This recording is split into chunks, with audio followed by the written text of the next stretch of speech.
Bien. Okay, only with a 5-minute delay, which is not bad at all. We can even congratulate ourselves, but we're now going to start this panel, which is the first one that continues this the opening ceremony. And this is a panel that becomes like the basis of the further discussions. So one of the challenges of this Summit of Peace is to create a model of collective security. So we're not going to define it. We're starting the discussion, but we would like to add ideas in order to show that what they're trying to sell us, which is that the only security model is the NATO, is not true. There are alternatives. So in order to discuss this, we have several members of the panel, and I will name them one by one. And I'd just like to justify Natasa. I'm not even going to dare pronounce her surname because it's very long, but you see it on the screen. But there's a translation issue here. We could not translate into English, and therefore she's not going to participate. But what I'm going to say, I would like, but they've asked me to say in a minute what she was going to say, which is that this year we celebrate the 6th European Forum on green, progressive, and left parties, and we're going to see, obviously, or they're going to discuss in Europe the need of building these alternative for the militarized collective security. There will be an event in October, so what we do here will continue in this European Forum. And Natasa had an intention of inviting us all to follow up on this forum, which is going to get together for the 6th time. So there is an accumulation of collective works between the different left forces in Europe, green forces, progressive forces, who have set out a challenge this year, which is the continuity of the discussions in order to build that alternative of security. And this year we'll have the special participation of social movements, pacifist movements. And our commitment is to convey the conclusions of this panel and other similar panels to that forum that will get together, as I said, in Greece next autumn. So without further ado, I would like to give the floor to Alejandro Rusconi, who will tell us about his opinions on behalf of Sao Paulo Forum. Okay, you have the floor. We have about 10 minutes each, more or less, with a certain degree of flexibility. But then the idea is that we can all participate, and we would like all people in the audience to also intervene if they want. Well, good afternoon, dear colleagues and comrades. I'm really thankful for the invitation. I'm coming from Argentina. It's quite cold there now. We've crossed this ocean to be here with you today to discuss this issue. And I come from a peace zone. On the 19th of November 2014, the CELAT, that integration process that our country is agreed on in Cuba, was characterized Latin America and the Caribbean as a peace zone. But in Argentina, we have the NATO, and we have the military bases in the Maldives Islands. And we're going to see how we overcome this. And we believe that we have to strengthen the integration processes of the Falklands, And we have to we seem to be going a bit backwards, but we have to remember Manuel López Obrador, who succeeded in Mexico, and the subsequent successes in Venezuela, where the revolution continues, where we see Bolivia being recovered, Argentina being recovered as well, and this final success in Colombia. So we must strengthen those integration processes that we used to have, say, UNASUR, the Mercosur as well, who became a social Mercosur, and the CELAC, which for us is incredibly important as part of this process. When we talk about the NATO, we must remember that it is the armed force in the planet, and today in their website it recognizes its extension beyond Europe, and it does it using a euphemism, and it says, well, currently it develops operations of stability in regions of the world. That's what it says, and we do know what those stability operations are like performed by the NATO in the world. And we know that it's called colonialism and neocolonialism, and it persists in the planet. And its main executors are three nuclear powers. Those nuclear powers are part of the Security Council of the UN, that is the US, France, and the UK. Well, I'm going to now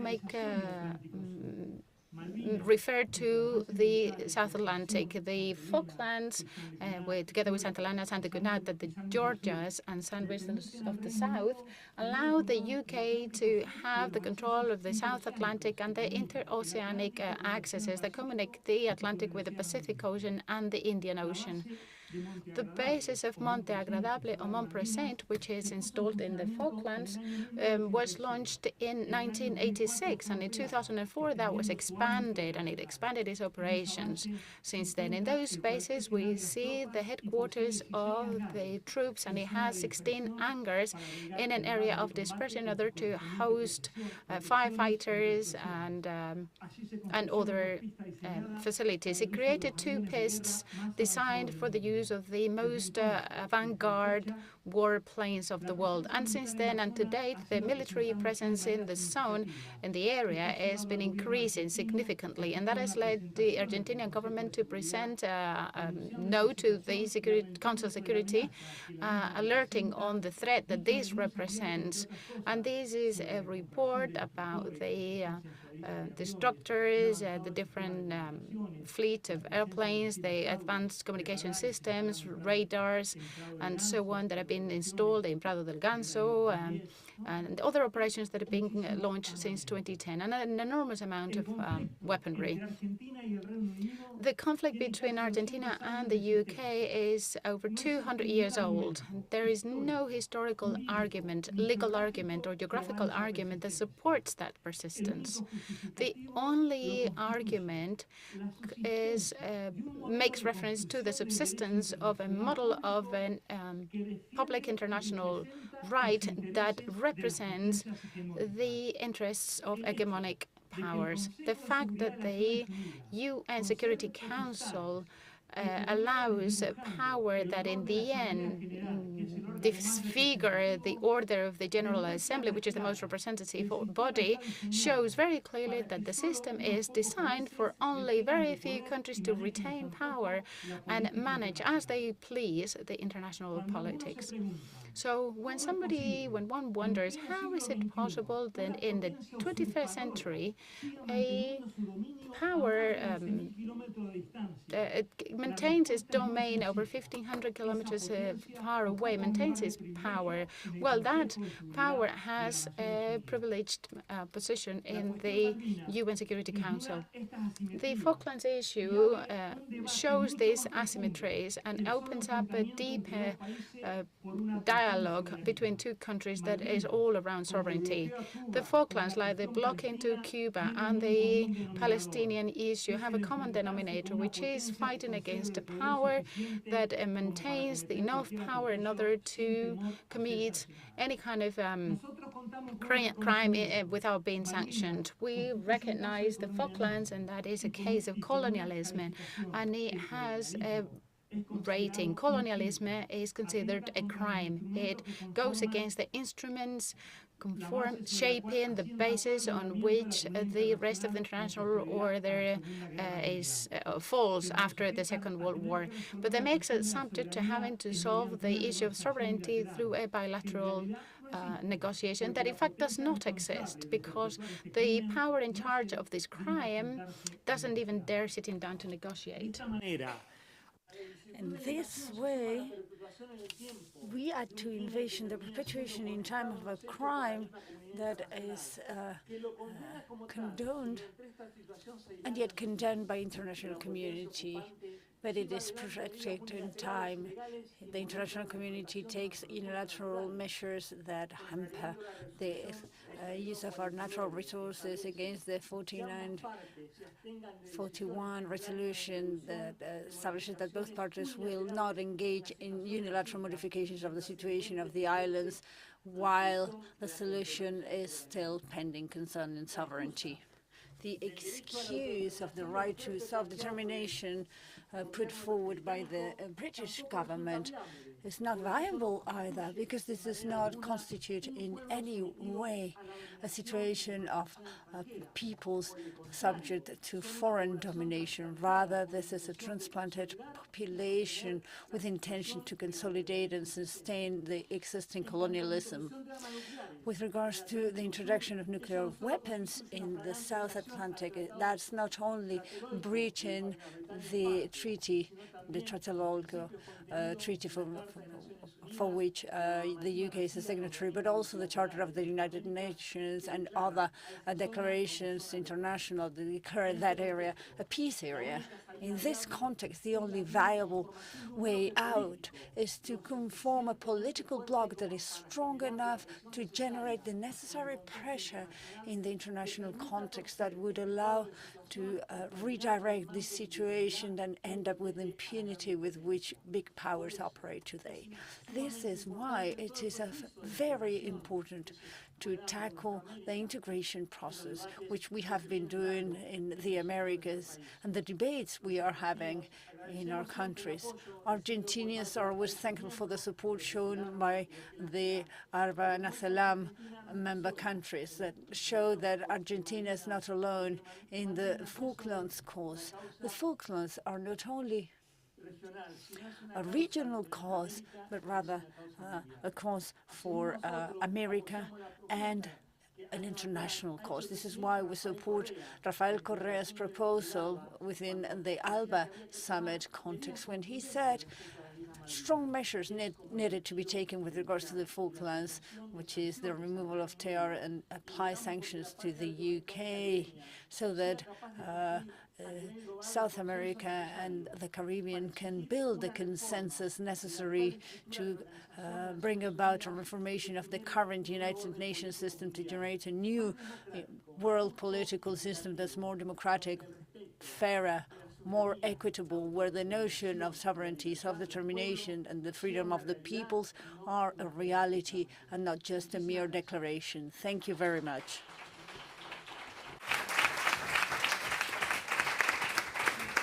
Gracias. Thank you, and congratulations, because you were bang on time. We take note of all your ideas, and we'll incorporate this as everything else to the rapporteur's report. Now we're going to give the floor to Lucía Muñoz, who is responsible for the youth in Podemos and member of parliament in the Spanish parliament. Lucía, the floor is yours. Thank you. We're living through times in which it becomes very necessary to promote a debate with regards to our belonging to NATO and to promote a European movement for peace. I want to thank all the people and all the organizations that have made this peace summit possible here in Madrid, where the NATO summit will also take place next week. We want to thank all the people who are here in the flesh and those who follow us from home. Back in October last year, Pedro Sánchez and the Secretary General of the NATO announced they were considering the possibility of celebrating the forthcoming summit in Madrid.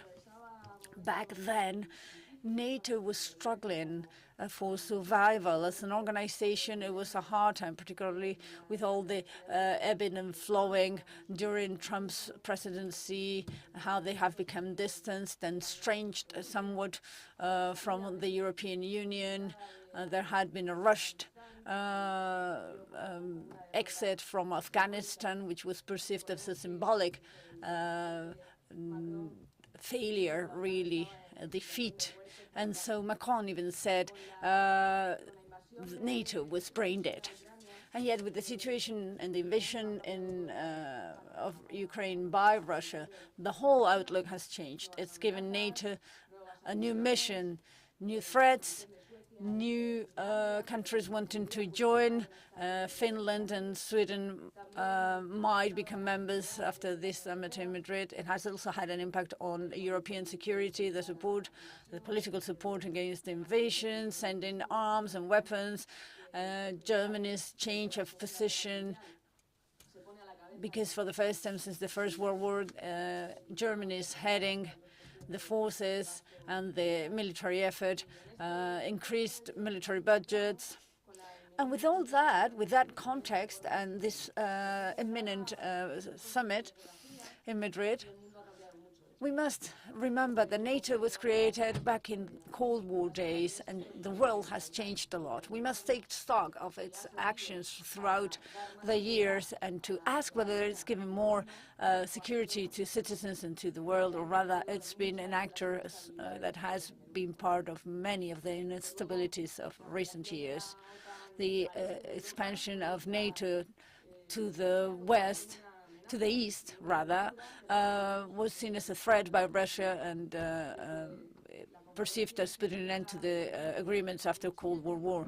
In 2007, Munich, Putin, after that summit, already warned that he would consider a threat any kind of expansion, particularly towards Ukraine, where some sectors in the country wanted to join NATO and promoted that idea. There were interventions from Kremlin in the former Soviet space, Georgia, Kazakhstan, Ukraine. There was military support in Belarus, Russia. And then in Donbass and Lugansk in 2014 came the annexion of the Crimean Peninsula. So that constant intention or efforts to expand by NATO, respond to interests that are not European interests, or interests for the sake of the integral safety and security of its citizens. And continuing down that path without analyzing in greater detail the situation does not respond to the strategic security Europe needs. The improvisation of movements that we are witnessing now have consequences and could heighten conflicts. We need to be very clear. NATO is a war organization, not a peace organization. Russia's invasion of Ukraine has saved an organization that was already dead and lost its reason for being years ago, and has tried to maintain intervening elsewhere, but it has not only not guaranteed peace wherever it's been present, but rather has caused bloodshed. In the history of many peoples, Afghanistan 2001, Iran 2003, Libya 2011. So, only with an independent policy, an autonomous policy, a true autonomy in strategic terms, will be able to revisit our scheme for alliances and stop following suit when it comes to the U.S. policy. The European security strategy of 2011 talks about general goals and interests for the EU concerning strategy since 2016, and with the mandate of Josep Borrell as international representative starting, there's been this mention of the strategy and strategic safety oftentimes, and that would be true if the positionings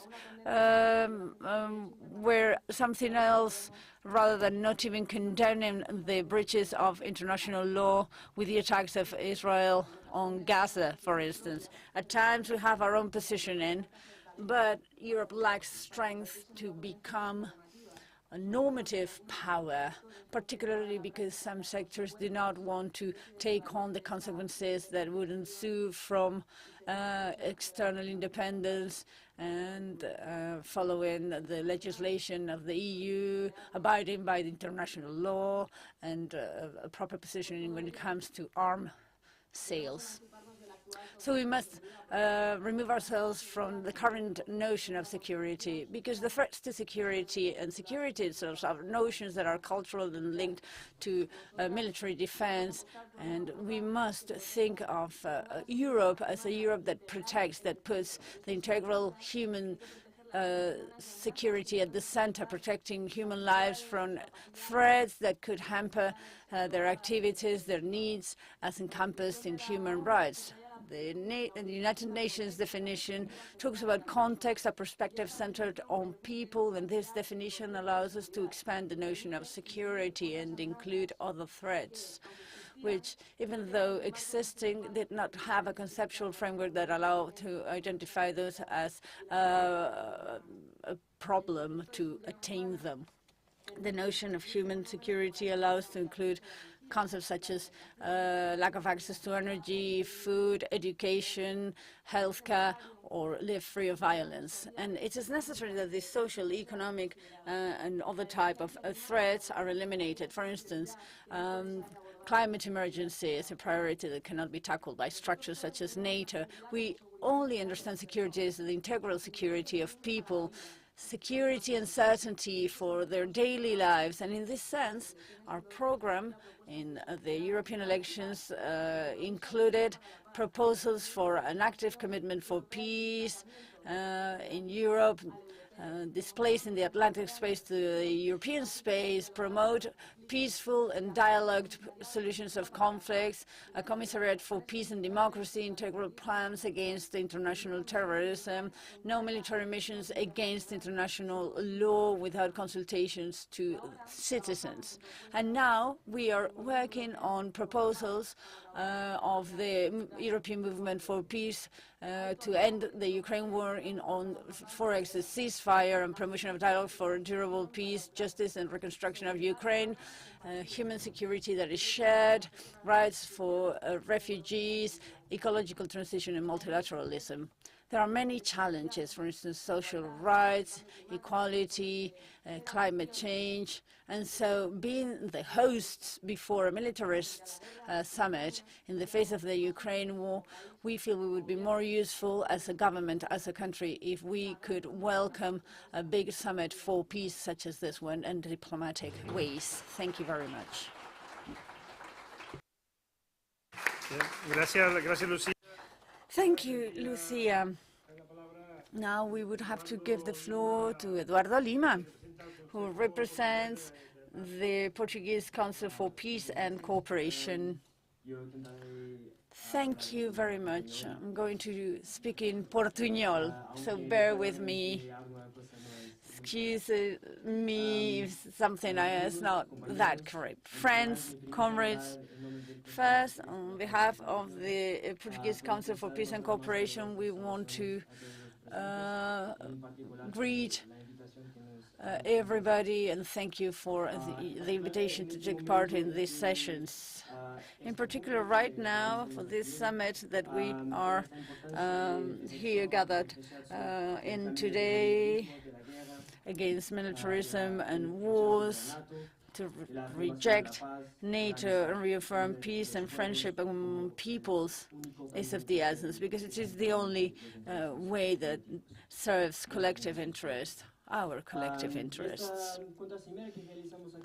So this Contra Summit happens in a situation where aggressions, the arms race, the militarist goals of NATO has heightened. This is why this summit is particularly important. It's doubly important because it is imperative to bring together all those who want peace and a way forward for development based on denying war and implementing friendship policies among the peoples, which is the only way for the peoples of Europe and the world. The situation in the world and in Europe is of a militaristic escalade.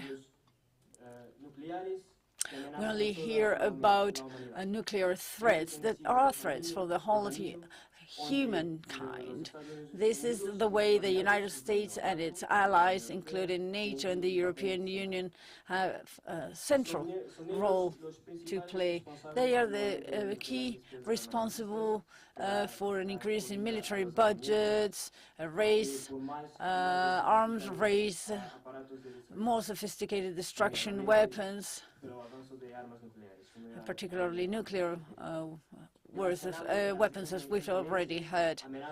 Beyond that, threats, meddling, destabilization operations, as we've already heard, the imposing of blockages, military actions against peoples and countries who establish their sovereignty and their rights and defend them firmly, disrespecting the principles of the UN Charter and international law.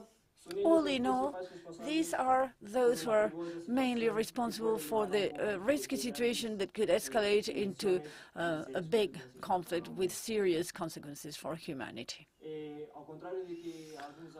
Unlike what some say here and there, the new U.S. administration, the Biden administration, despite tactical circumstantial differences, maintains, in essence, the strategy of the country to impose its power around the world, with efforts to develop alliances and military partnerships in NATO, ACUS, and other spaces to promote the intensification of confrontational policies with China and Russia, which are identified as strategic enemies of the states.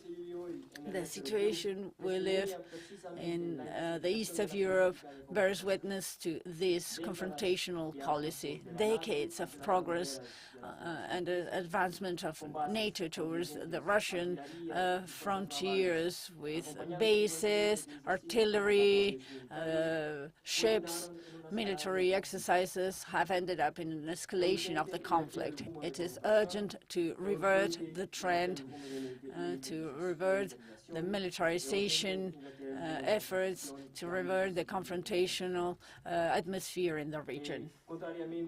Contrary to what's imperative, building peace in Europe, as we've seen and observed in Europe, happens through structured permanent cooperation, PESCO, and the Fund for Defense in Europe, which is basically the implementation of an arms industry development plan with certain combat groups within the European Union. This implies not only the use of more financial means in the EU for pro-military policy, but also greater military deployments by member states, in particular in situations such as this. We live through a crisis which is particularly complicated, and we know how important budgets become. The militarization of the EU and the creation of a so-called European army is a process that, despite its contradictions, converges essentially with the foreign policy of the United States. And it is assumed that the EU is the European pillar of NATO, its militarization, and complements this military aggressive bloc.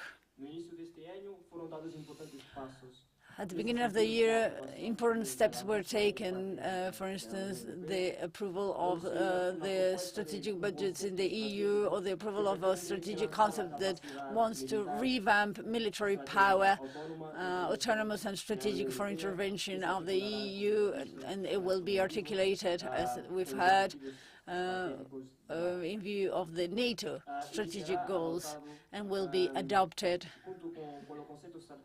along with the strategic concepts of NATO during this summit that will take place in Madrid.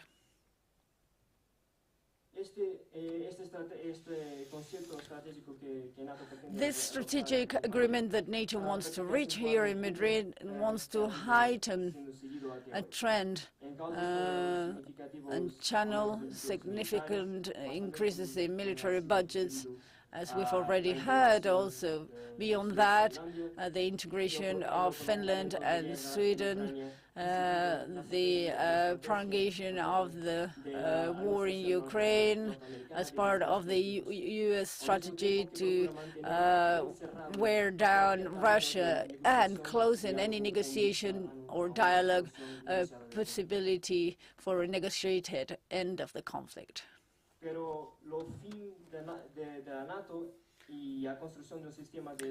NATO's goals and the building of an alternative, the end of NATO and building a collective alternative security system is our goal. This is part of the UN's Charter, and it is a constitutional imperative in Portugal too. The Portuguese government has rejected it. Nevertheless, several governments have not taken this on Article 7 of the Portuguese Constitution,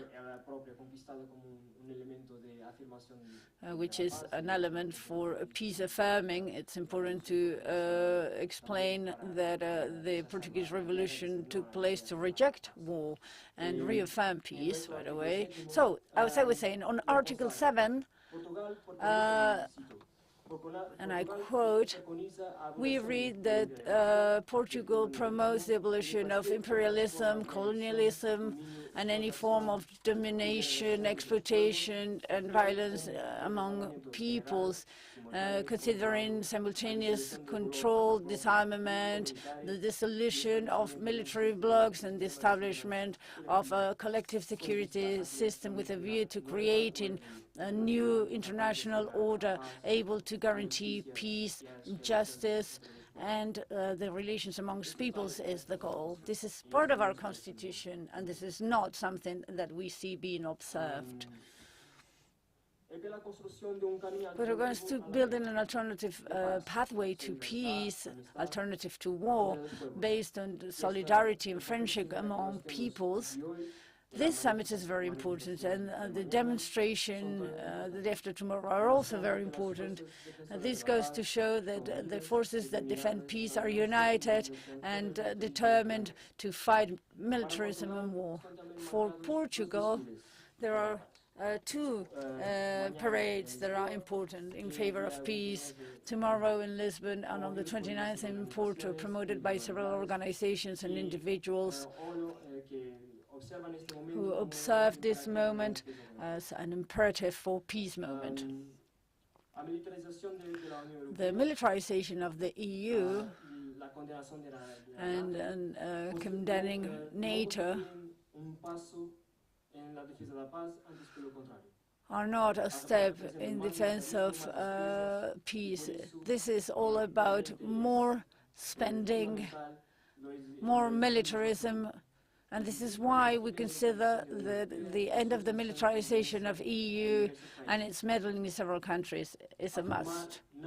We must now affirm, we say no to NATO and we call for its dissolution. We say no to the arms race, and we say yes to the dismantling of military machinery and nuclear weapons. Thank you very much.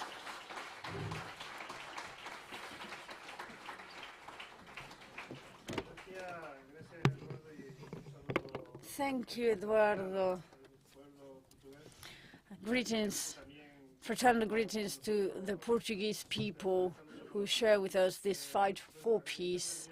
And now we would give the floor to Willy Meyer, who's member of a platform that is organizing this summit and representative of the Spanish Communist Party. Willy, the floor is yours. Thank you, José Luis. Greetings to you all. This coming week, NATO is going to approve two key ideas in its summit. One, a new strategic concept, which is going to be called NATO 360 degrees. What do they mean by that strategic concept? It means NATO is willing to take action anywhere in the world, north, south, east, and west. This is the first time that the strategic concept of NATO targets the south. Up until now, they had not really taken notice of the south. And then there's a second central idea, which is an increase in military budgets up to 2% of GDP. And I think all pacifists around the world, we have a responsibility, which is building an alternative form of security. But this is not building in academic terms. This is not something that's just an idea. It's just among political parties, you know, and the leaders. This is social building we're talking about. It calls for great social participation, this idea, which is why the Communist Party in Spain supports the idea of how we need, at least in Spain, going back to a great state debate on security, to give the peoples the opportunity to raise their voices and decide whether the first priority in terms of spending should be the military spending. From that perspective, we try to contribute with this panel to give reasons for the building of that alternative. The first reason is this. NATO is an obstacle to peace, and it's not us, but the United Nations who says so. When in 1999 Javier Solana, then Secretary General of NATO, gave the order to bomb Yugoslavia, at the same point, the General Assembly's president back in the day, Perti, the Uruguayan Chancellor, said that was a worldwide coup d'etat, that invasion, that bombing.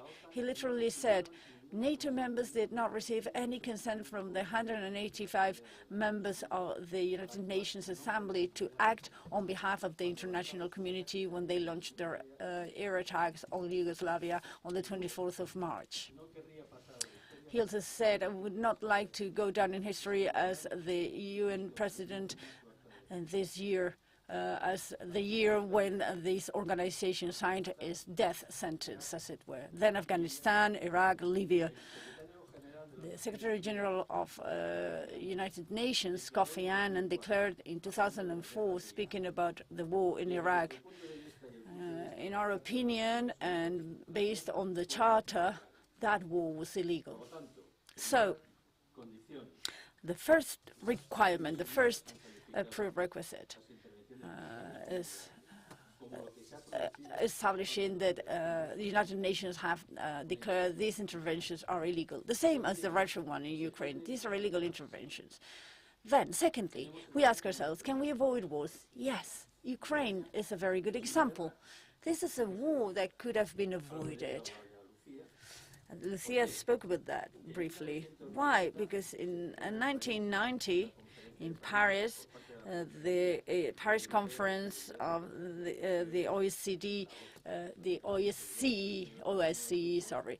takes place. This is an organization that covers from ground from Vancouver to Vladivostok, the United States, Canada, Europe, then the Soviet Union, and they sign the Paris Charter, which is key, and we must go back to it for this alternative model. This charter said, or insisted on the final act of Helsinki of 1975 and the UN Charter. Those are the two first references, very important. Secondly, it talks about integral European security that is cooperative, equal, indivisible, and reaffirms maintaining peace, respecting human rights and freedoms. And it links economic and environmental cooperation to peaceful relations among states. The security of each participating member is linked to that of all other members. No participating member will reduce security at the expense of others. It also states the intention to solve problems peacefully with mechanisms for negotiation and conflict solving. It commits to cooperating in the strengthening of trust and promoting arms control and disarmament. This is briefly what was approved in 1990 in the Paris Charter. But a year later, in Rome, there was a NATO summit. And in that summit, it was decided to do exactly the opposite.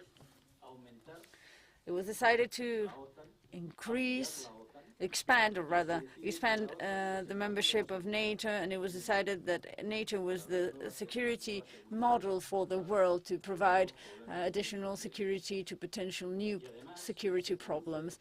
And there was also a significant breach and a disaccord when Presidents Reagan and Gorbachev, when the Soviet Union was about to collapse, committed to NATO not expanding towards the former Soviet countries to the east.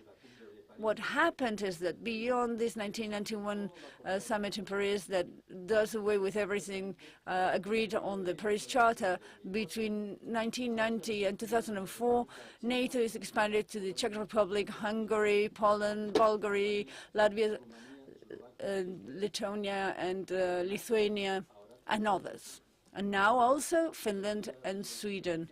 Lucía mentioned in her intervention this already. What happens when this is the case, when there is this constant breaches of international legality? I'm not going to say it. I'm going to give the floor to George Kennan, who was the diplomat of the Department of State that had the most importance during the Cold War, one of the theoreticians on the foundation and the creation of NATO. He is one of the promoters of realism in international relations, and he declared, when he found out that the NATO was going to expand to the eastern countries in the New York Times in 1997-1998, he said, literally, expanding the NATO would be the worst mistake of the U.S. politics in all the era after the Cold War. It can be expected that such decision increases the anti-nationalist and anti-military opinions in the Russian opinion. I think it is the start of the new Cold War. I think it is a tragic error. There was no reason whatsoever for this. Nobody was threatening anyone else. This expansion would mean that the founding fathers of these country would revolve in their tombs. This was the opinion of Kennan, and as I said, he was one of the theoreticians of most important with regards to the creation of NATO and the role of the U.S. And now we land on the alternative. I think it's absolutely fundamental, dear colleagues, that we make an effort, an analytic effort, a research effort to precisely socially build that alternative. Which are the bases of the alternative? Well, first of all, the Paris Charter and the Helsinki Charter, first of all. Then the UN Charter. If you think about it, and I will refer to an Italian author later on who's written a very interesting book, the constitution of the UN Charter particularly is about the banning of war. And based on the banning of war, they build the UN Charter. So that is the constituting part of that constitution, if we could talk about an international constitution, of the banning of war. The whole development of the UN Charter is based on the clear banning of war. So therefore, the UN Charter is another item of that construction. So the other concept that Lucía also mentioned, that of human security, I'm talking about shared security. This is one concept in the Paris Charter, the Helsinki Charter, the UN Charter, and the concept of human security. And very rightly, picking it up from the Human Development Program of the UN, said literally that to date, the concept of security had always been associated to security between states, and therefore the states had to protect themselves, protect the borders, etc., etc. But the concept of human security is a new concept, and this has to do with the concerns of most individuals on the daily life, the security of employment, the security of income, health, environment, respect of crime, etc. So human security is actually what we need to provide security with. So what creates insecurity in the world is the COVID pandemic that is not being beaten, is not being fought with armies, with military instruments, etc. It's been fought with doctors, scientists, nurses, etc., and not arms. So what we need to think is about poverty, a lack of clean water, lack of food, a lack of elementary medicines, etc. And this is what needs an alternative. Everything that has got to do with the spending, the fundamental spending to solve the lack of security should actually be targeting solving starvation, poverty, inequality, climate change, etc., etc. And I'm about to conclude because I'm using too much time, aren't I? I think you have a minute and a half. No, no, no, no. I'm 42 seconds over, actually. Okay. Well, what I recommend, I'm actually quite worried, about the need of building this alternative. And so to conclude, I'd like to talk about the need to give a response to the military spending worldwide, the need to give a response to all the nuclear weapons and the mass destruction weapons, which are loads and loads, the nuclear weapons that we have over our heads right now. And I'd like to recommend you the book from Luigi Brasoli, Political Reasons of Pacifism. In our construction, we need an alternative model to the current model of the UN. He talks about two models. The current model, which is that of the world governance, which concentrates the decisions of national right in a planetary dome that is not limited with guarantees, and the one that he defined, and I think is very interesting, the model of international democracy and governance based on the representative and democratic order and the representation of the state orders to protect peace and the fundamental rights of individuals. He considers the elimination of the Security Council, at least the figure of permanent member with the right to veto of the large powers. That's already been mentioned. The strengthening of the powers of the General Assembly, a newer space and better organization for the non-governmental organizations, and the institution of the configuration of a second representative assembly of the peoples that represent the actual configuration of the states. And I conclude, in social construction, it is important to democratize the security policies. In Spain, the Directive for National Defense, which is the document of military planning that is the most important one in Spain, it is exclusive competence of the President of the government. That is not argued or approved in the Council of Ministers and is definitely not discussed in the General Courts. Therefore, the social eruption in these discussions is absolutely fundamental if we want to construct the alternative. And I'm sorry about the time. That's 2 minutes over. Sorry.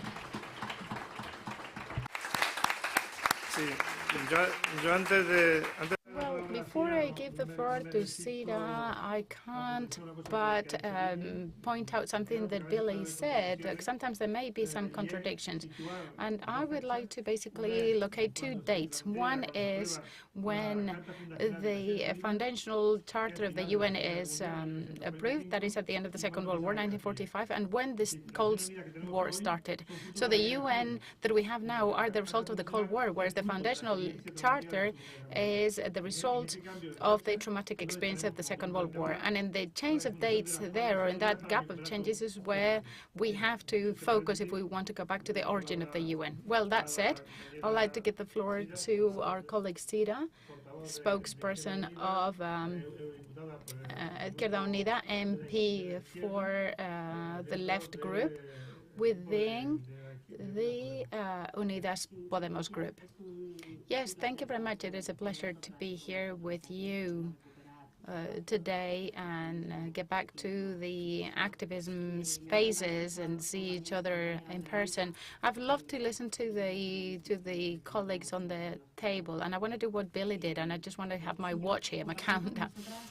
So I'd like to share three issues with you, or at least suggest three topics that I think are important when it comes to considering the topic of the title of the panel, which is Alternatives for a Demilitarized Collective Security. This is an extraordinary dimension, really. And first of all, the first consideration, very briefly, but I think it is important. I think it is important to highlight the strategic concept of this counter summit. This is space to talk about peace at the time when it is necessary, and at the time when the people here who defend peace are people who are brave people. We're considering a very complicated position within a framework where there is a big hegemony of the military trend, sometimes hidden under the flag of solidarity even, and the support to other peoples. But the truth is that that is the majority. We've been in loads of forums and from different departments how we have even delegitimized the idea of a summit where we can talk about peace. I instead think that it's absolutely fundamental to get together those of us who think that the world should be built with different parameters that are deeply that deeply are based on human rights and of course the advocacy for peace. Secondly, I'd also like to share with you the experience that I have, my current role in the European Parliament, that is actually making me learn a lot of things. What we are seeing, nobody can ignore, is that we see a military deployment, that is a NATO deployment, that obviously responds to well, we should be analyze this, but it responds to the defense of specific interests. In Europe, what we have clearly seen installed a military domain that is extraordinary. There is nothing that doesn't go through the increase or the strengthening of the relationships with NATO, the expansion of the presence of NATO, the increase of the financial resources on military spending, the deployment of parallel forces that even if they're not an army, they actually operate as military forces. And I parenthese here, I'm mainly talking here about, say, the Frontex agency, which is another military body that protects the EU borders with actions that tend to strengthen and generate a migration model that is absolutely based on the vulneration of human rights. We actually coexist in the European Parliament, and this is something I really like you to focus. We coexist with an increasing discourse and narrative of the extreme right, which is a direct war to human rights, which is polarizing the political position, and how consensus are manufactured in an institution that, as you know, is not very legislative, almost at all, but it is indeed capable of processing large frameworks of consensus, and that is where the extreme right is working in order to more and more polarize the narrative towards elements that a few years ago would have been unthinkable in any advanced democracy. We're all aware of the narrative of the offense of the extreme right against LGBTI people, women's rights. Today, unfortunately, we've seen in the news not that long ago that the Supreme U.S. Court has actually cancelled out the right to abortion for women in the U.S. So we see how the extreme right narrative is becoming stronger and stronger, not just through the media, but within many institutions. And we see how the narratives are being constructed. And this is taking place at a time in history that I think is actually cross-sectioned by something that is the most important thing that we're actually going through. That is the era crisis, the eco-social crisis. Everything orbits around this. This is a symptom of this crisis is the war in Ukraine for the control of the resources. And what we can say is that more and more we will be seeing processes where the order of everything that has got to do with the military forces will grow. That order that has to do with the military control of large zones of the world, because that responds to the interests of a set of economic elites that are at the top of capitalism and that need the military device, the NATO device now, in order to be able to control and maintain. And sorry, I can't talk with that background. Sorry. But in order to maintain this correlation of forces and in order to maintain the control on the world resources, we're also seeing, for example, in Europe, the increase of that support for NATO. We're seeing that there are countries that historically have been a side of NATO are actually entering precisely as a consequence of the war in Ukraine. We are seeing the deployment and the proposal of the strategic compass that has recently been presented by the High Representative, Josep Borrell, that is, in any case, an argument and an instrument that maintains the subalternity of Europe to the strategic interests of the U.S.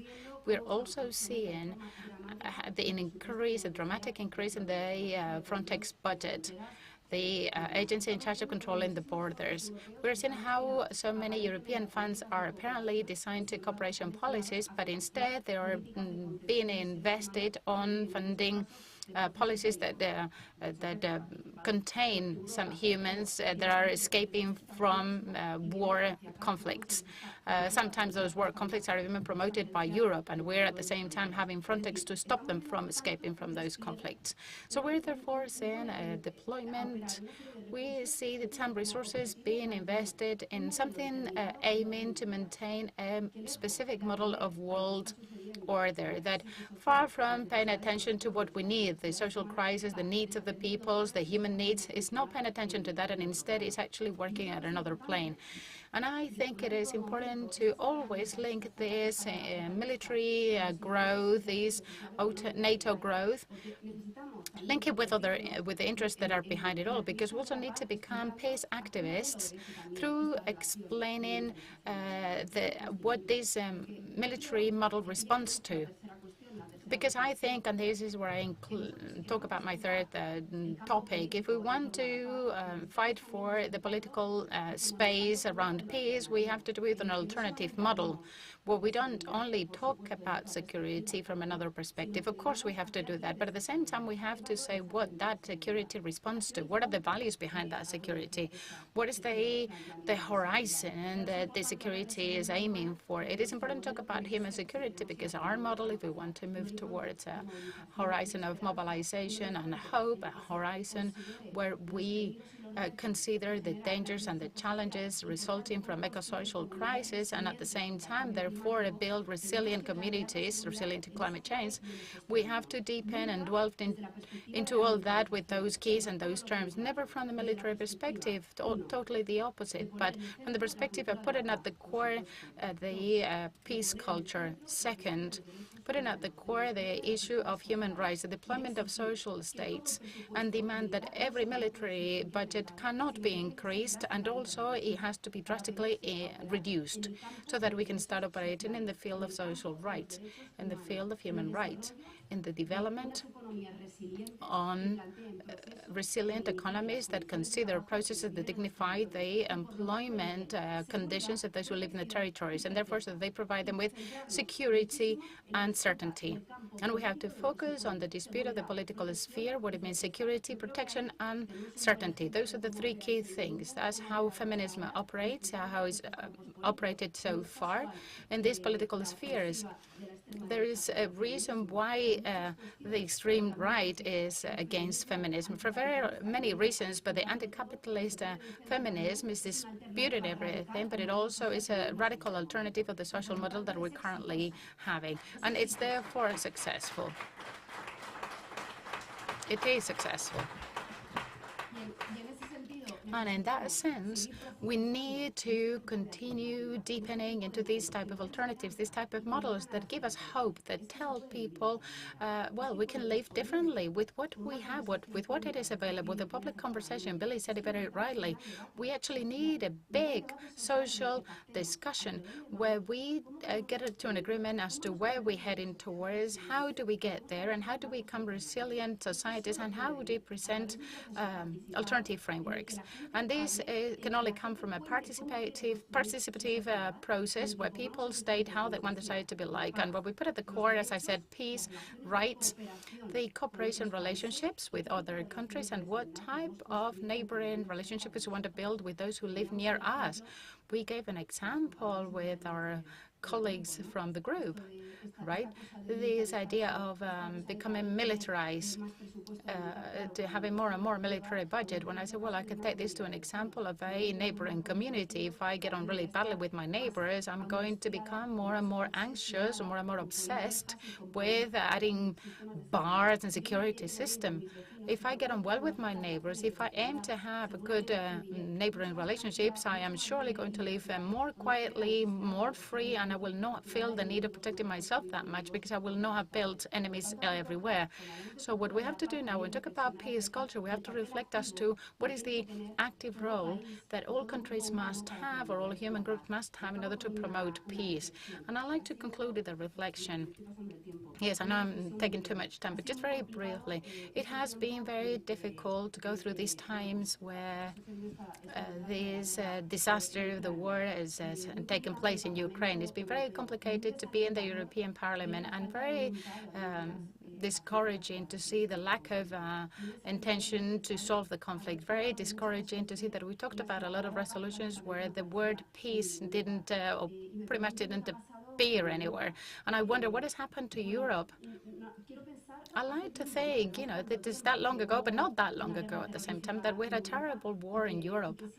And at the time, there was anti-fascist Europe that grew up from questions that had to do with the defense of peace, the defense of human rights, the defense of freedom, and that articulated such a big popular movement with activism and political organization. And it's quite shocking to see how little is left of all that, how present it's been in the European narrative, how much we've seen in that European narrative, the issue of war, that I think it is because the extreme right narrative is becoming stronger and stronger. I think we have a lot of work to do ahead of us. I think it involves each of us from our own position, but we have to be strong because we can only win, and we are going to win.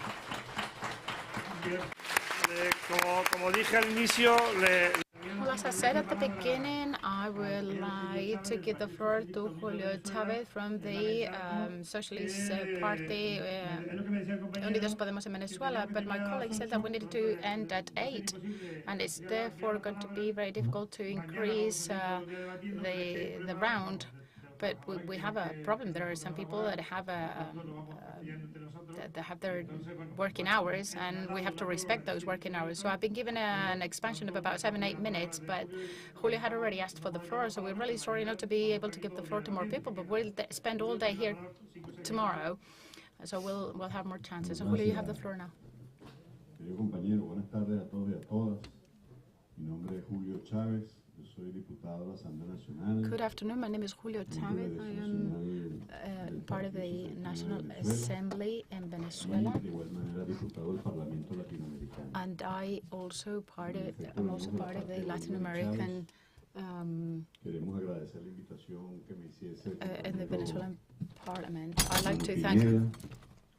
like to thank Manu Pineda and José Luis, their colleagues, for participating on this important session. And of course, what we're going to say, we say with a lot of respect, and we say it from the perspective of our experience on the Bolivarian revolution back in Venezuela. By the way, today we are celebrating the 201 anniversary of the Carabobo battle, which led to the independence of Venezuela, where a group of men and women from Spain, indigenous people, African people, and Venezuelan people got rid of the last, whatever was left in our homeland.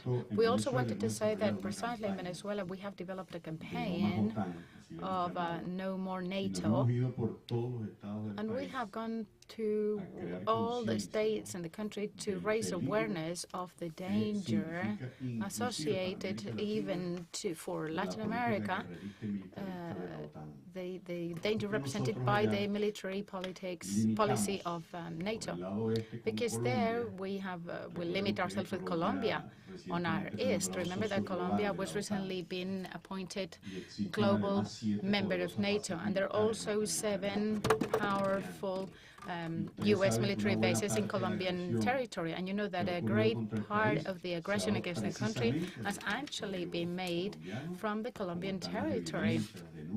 There are evidences and reports in everything that we've said.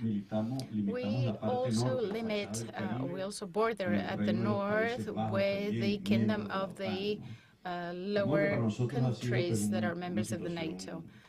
This has been a complex situation for us, and as part of this NATO campaign, No More NATO, back in Venezuela, where we disseminated a document, a statement that has been signed by over 1,000 leaders worldwide, mainly Fred Beto, colleagues from Latin America and Europe, basically joining that call from our colleagues. And as it's already been mentioned, this is from the peace perspective, the perspective of understanding each other, of having a dialogue so that we understand the problems, the issues of the humanity worldwide.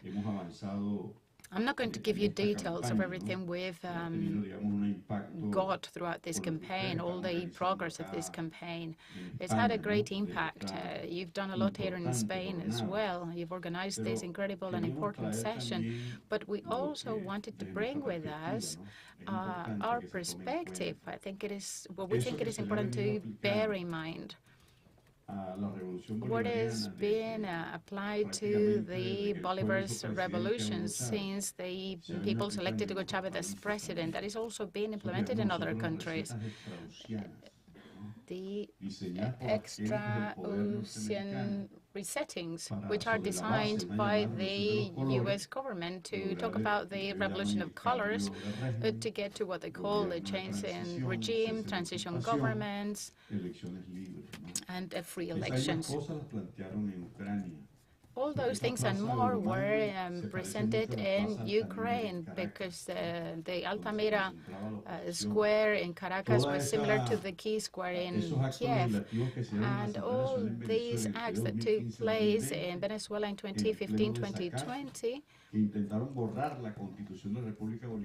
that tried to steal the Venezuelan Republic, and they wanted to pass a statute of transition, and that was the intention.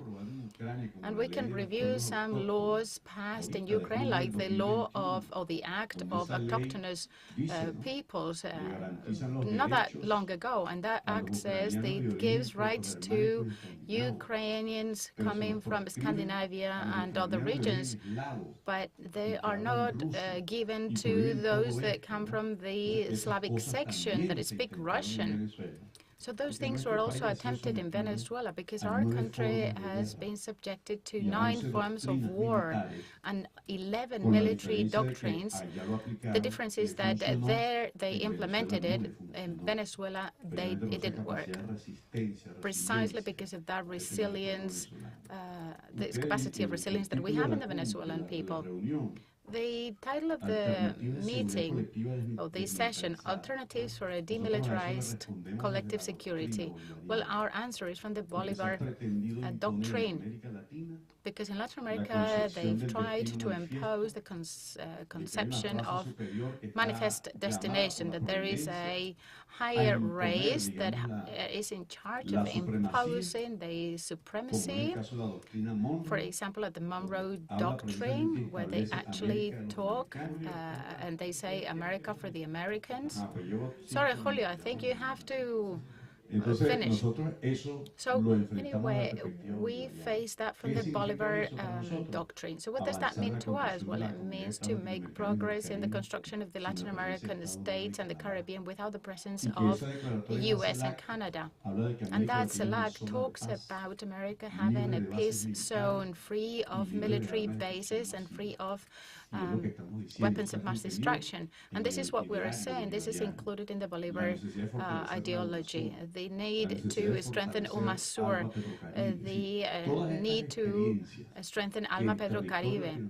All these things are happening in the Latin American territory. We've been promoting all these on the basis of peace in order to answer the people, and not necessarily, or instead of increasing the military budgets. It's something that we get as, is what we understand as a valid alternative in our region. Of course, we do respect the European reality, but that's how we are understanding it.